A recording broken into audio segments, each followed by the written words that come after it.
Hello yes అందరూ ఎలా ఉన్నారు? సో, ప్రోగ్రామ్ అయితే చాలా జరిగింది. కాకపోతే ఏంటంటే, టైం అనేది సరిపోలేదు. చాలా లేట్ అయిపోయిందనమాట. పిల్లలకి గూడా అంత లేట్ అయినా సరే వాళ్ళు భలే యాక్టివ్‌గా ఉన్నారు. దానికి మెచ్చుకోవాలి. అండ్ మేము రైట్ 11:30 అయిపోయింది రూమ్‌కొచ్చేసరికి. అండ్ మార్నింగ్ 5:30 కల్లా దర్శనానికి రెడీ అయిపోయి గుడికైతే వెళ్ళిపోయాము.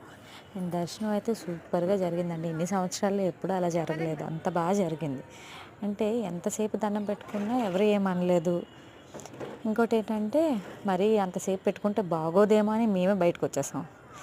అండ్ ఆ తర్వాత ఇంకా ఆబ్వియస్‌గా తెలుసు కదా! మన ప్రసాదాల దగ్గరికెళ్ళాము. అండ్ అన్నవరం ప్రసాదం ఎవరొద్దంటారని చెప్పండి. మా అమ్మాయి చూడండి ఎలా కూర్చొని తింటుందో. అసలు పొద్దున్నుంచి అమ్మ ఆకలి, అమ్మ ఆకలి, ప్రసాదం కావాలి అనుకోని కూర్చుందనమాట.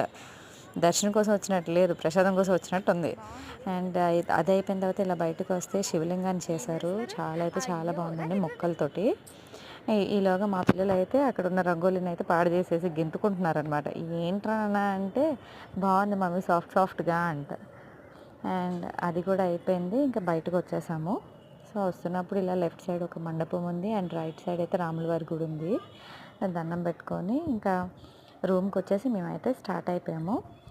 సో, అన్నవరం వెళ్ళేటప్పుడు ట్రైన్‌లో వెళ్ళాం కాబట్టి, సో, రిటర్న్‌లో మేము బస్‌కొచ్చామనమాట. సో, కొంచెం లాంగ్ జర్నీ కదా అనుకుంటే మా అమ్మాయికి ఒక మంచి కంపెనీ దొరికింది. ఇగో చూడండి బుల్లి పాప ఎంత బాగా ఆడుతుందో. పాప కూడా ఫుల్ యాక్టివ్‌గా ఉంది. అండ్ చక్కగా ఏడవకుండా చక్కగా ఆడుకుంటుంది. మాకు భలే అనిపించింది. సో, ఇలా అయిందండి ఈసారి Annavaram programme. So, next time మళ్ళీ వీడియోతో కలుద్దాం. బాయ్.